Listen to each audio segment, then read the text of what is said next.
bisobanura ingofero y'intambara cyangwa se uburinzi.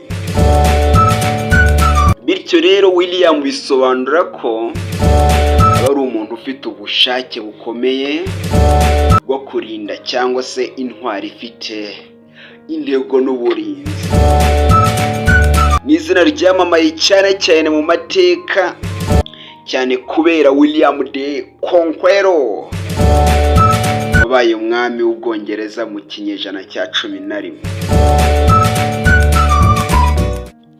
Mu rwego rw'imyizerere spiritual meanings cyangwa se spiritual meanings, izina William rihuzwa kenshi n'abantu bafite imbaraga z'umwuka wera, spiritual strength, ndetse n'ubuyobozi. Bishobora gusobanura kandi umuntu muri uburyo bugiye butandukanye. William bishobora gusobanura umuntu ufite intego ikomeye mu buzima, cyangwa se umuntu ufite umuhate n'ubwenge bwo gufata ibyemezo bikomeye. William aba ari umuntu ufite kamere